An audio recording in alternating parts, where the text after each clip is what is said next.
ये मुलाकात क्यों हुई, इस बड़ी खबर पर हमारे सहयोगी प्रणय उपाध्याय जुड़ गए। प्रणय, देखिए लगातार इस पूरे मामले में एमईए अपनी ओर से तमाम विकल्प तलाश रहा है, लेकिन जो तस्वीर इस वक्त तमाम दर्शक देख रहे हैं उसके क्या मायने निकले?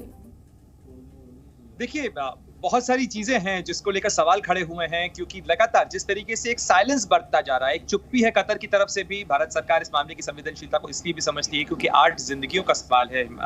शिवांगी, और इसीलिए भारत सरकार कूटनीतिक विकल्प भी तलाश रही है, राजनयिक विकल्प जो है उनको भी संपर्क किया जा रहा है, साथ ही कानूनी विकल्प जो है किस तरीके से उनकी जान बचाई जा सके, किस तरीके से कतर की कानूनी व्यवस्था के जरिए इनकी जान बचाई जा सके या उसका कोई रास्ता निकाला जा सके। लेकिन ये देखना होगा कि क्या इसके पीछे कहीं कोई कंस्पिरेसी एंगल तो नहीं है। कंस्पिरेसी एंगल को लेकर सवाल इसलिए भी खड़े हो रहे हैं क्योंकि कतर की तरफ से आधिकारिक तौर पर तो इस बारे में कुछ कहा नहीं गया है, और इसीलिए लोग ये सवाल उठा रहे हैं। इसी तरीके की तस्वीरें सामने आ रही हैं, सोशल मीडिया से लेकर हर जगह पे इस तरीके की चीजों की चर्चा हो रही है कि कहीं ये कोई संयोग है या प्रयोग है। क्योंकि ये जो मुलाकात की तस्वीर देखी जा रही है, ये 7 जून 2022 की मुलाकात की तस्वीर है, जब कतर के वायुसेना के कमांडर जो है वो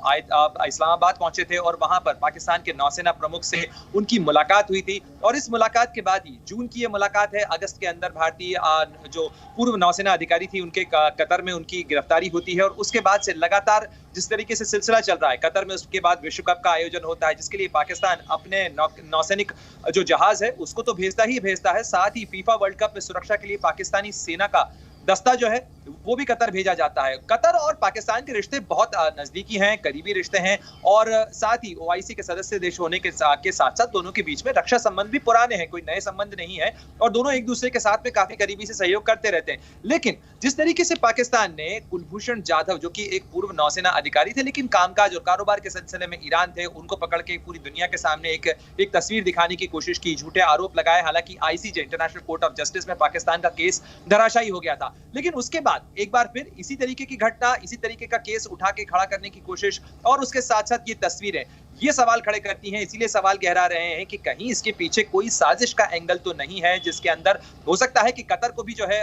ट्रैप किया गया हो या कतर को इस तरीके की चीजें बताई गई हो। हालांकि क्योंकि कतर के जो अमीर है वही सैन्य प्रमुख भी हैं वहां पर, कतर की जो व्यवस्था है उसके अंदर एमिरेट्स है, और कतर के जो अमीर हैं वो सैन्य बलों के भी जो सुप्रीम कमांडर हैं वो हैं। तो ऐसे में ये जो सैन्य रिश्ते हैं, ऐसे में क्या पाकिस्तान की तरफ से कोई एक साजिश रची गई, क्योंकि पाकिस्तान इस तरीके की चीजें करता आया है। हालांकि ये मैं साफ कर दूं कि इस तरीके के कोई तथ्य नहीं है, अभी तक कोई आधिकारिक रूप से बयान या दावा इस चीज को लेकर नहीं कहा गया है, और न ही पाकिस्तान की तरफ से ऐसी कोई चीज सामने आई है जिससे कि ये कहा जा सके ठोस तरीके से कि इसके पीछे क्या इस तमाम जो घटनाक्रम है जो भारतीयों को लेकर हुआ है कतर में, जिसको लेकर पूरे देश में चिंता है, उसके पीछे पाकिस्तान की कोई सीधी भूमिका है। लेकिन सवाल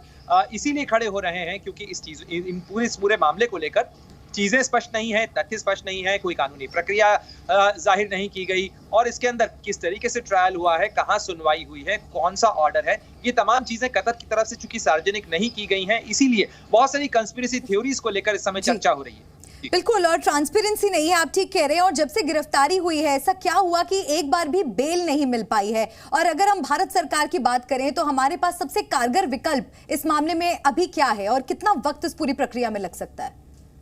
मलिका, आपने बिल्कुल ठीक कहा, इस मामले के अंदर बेल का न मिलना, परिवार के लोगों को उन लोगों से मिलने के लिए जो सभी सदस्य मिलना चाहते थे उनकी इजाजत का उस तरीके से फैसिलिटेशन न हो पाना, उन्हें सॉलिटरी कन्फाइनमेंट में रखना, और सबसे जो रोचक कहा जाए या सबसे जो कहा जाए कि सबसे ज्यादा परेशान करने वाला सवाल यही है कि जिस कंपनी के अंदर ये 8 भारतीय काम करते थे, उस कंपनी का जो मालिक था, उसका जो कर्ता धर्ता था, वो एक ओमानी एयरफोर्स का रिटायर्ड अधिकारी था। शुरुआत में उसे भी पकड़ा गया, लेकिन उसे छोड़ दिया गया, और उसके बाद इन 8 भारतीयों को पकड़ने के बाद न केवल पकड़ा गया, उन्हें हमेशा उसके बाद से यानी करीब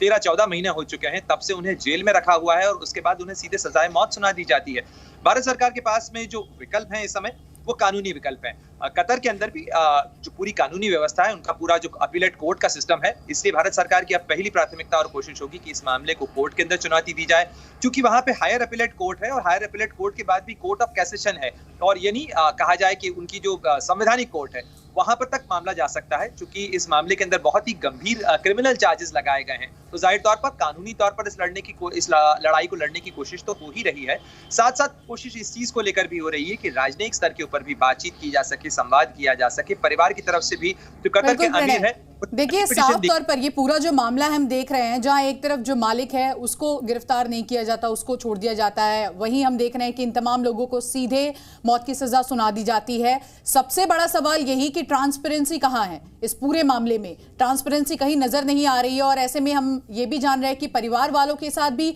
प्रणय, क्या कोई संपर्क इनका हो पाया था? परिवार वालों से कोई बातचीत हो पाई थी? जी, परिवार को जो है फोन पर बातचीत करने की इजाजत दी गई थी, और भारत सरकार की मध्यस्थता के बाद में जो काउंसलर एक्सेस भारत सरकार को मिला था वहां पर दोहा में, जो कतर में भारत के राजदूत हैं, उन्होंने संपर्क किया था। डिप्टी चीफ ऑफ जो मिशन है उनकी मुलाकात हुई थी, और काउंसलर एक्सेस भारत लगातार बनाए हुए है। हालांकि समय समय के ऊपर जो काउंसलर एक्सेस दिया गया उसके जरिए फोन कॉल्स की भी कुछ इजाजत, लिमिटेड इजाजत मिली थी, जिसके अंदर परिवार वालों की बातचीत हो पाई। लेकिन परिवार वालों की स्वाभाविक रूप से शिवांगी और